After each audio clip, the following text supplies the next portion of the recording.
Bonjour à vous, chers choisis de Jésus.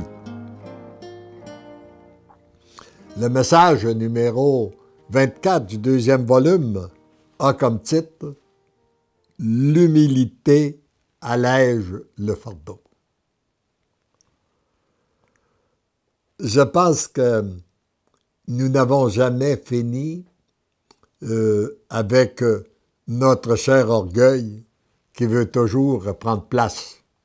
Ça me rappelle, un jour, dans un petit groupe, on m'avait demandé « Léandre, voudrais-tu nous parler de l'humilité? » J'ai répondu « Il est toujours plus facile de parler de qu'est-ce qu'on connaît que qu'est-ce qu'on ne connaît pas. Si vous voulez, je vais vous parler de mon orgueil. » Et ça me rappelle un ami qui disait « Un jour, j'étais assez orgueilleux pour croire que j'étais humble. » Mon tout petit, pour être fidèle à ta mission, tu te dois de continuer à avancer sans voir ni comprendre là où je te conduis.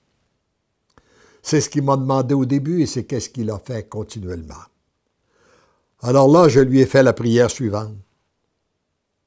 Je vous remets ma misère à continuer d'avancer sans savoir où je vais. Vous savez, lorsqu'on a été un homme d'affaires et qu'on a organisé, planifié, dirigé, se laisser conduire sans savoir où on va, c'est pas facile.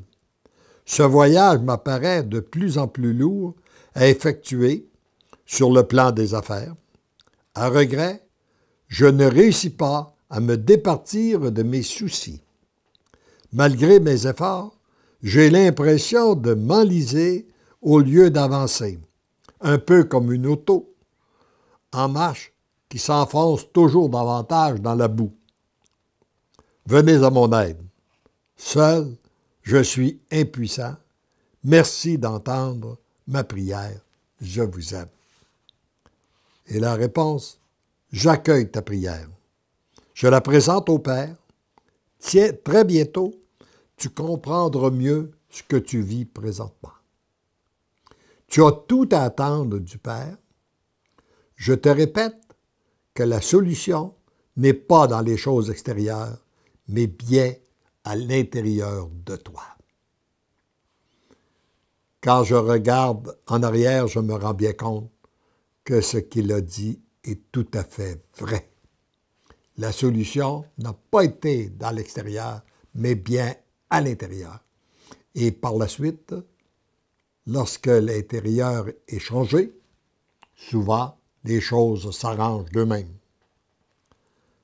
Regarde le bien que tu reçois en ce moment même, en accueillant les grâces et l'amour qui sont déversés dans ton cœur. Je te donne une grâce d'humilité. C'est cette grâce qui va t'aider, qui va alléger le fardeau que tu portes. Ce dernier étant le poids de ton orgueil. Alors rappelons-nous ceci, lorsqu'on écrase sur le poids du fardeau, il se peut que ce soit le poids de notre orgueil. Demandons la grâce de l'humilité et nous avons à la redemander continuellement parce que l'orgueil qui fut le premier péché des anges et des hommes, est toujours présente et veut toujours prendre place. Tu es profondément aimé, c'est l'amour qui vient tout reconstruire. Parce que l'amour t'aime, tu deviens l'amour, tendrement, je t'aime. Et récitons, associons-nous à Jésus dans la prière qu'il a formulée au Père, au sujet, c'est-à-dire à notre sujet, nous tous, les choisis de Jésus. Père, je te rends gloire pour le flot de grâce que tu déverses sur tes choisis. Père, je te rends gloire de parachever ta création chez tes choisis. Père, je te rends gloire d'en faire des êtres d'amour unis à mon cœur et à celui de ma mère. Père, je te rends gloire pour la multitude de cœurs que tu vas rejoindre à travers eux. Père, je te rends gloire pour cette Église nouvelle que tu reconstruis en ce moment. Père, je te rends gloire pour cette société nouvelle qui se reconstruit à travers tes choisis. Père, je te rends gloire de faire éclater ta miséricorde, ton amour et ta toute puissance en eux, autour d'eux et à travers eux. Merci, Père, pour tant d'amour, pour ce feu d'amour, feu qui brûle dans les cœurs de tes choisis en ce moment. Je te demande que ce feu d'amour se propage dans tous les cœurs. Merci, Père, d'exaucer toujours ma prière. Comble encore tes choisis de ton amour. Comble d'une façon spéciale ceux et celles que porte dans son cœur la personne qui récite cette prière, qu'elle soit comblée, elle et les siens, de notre amour trinitaire.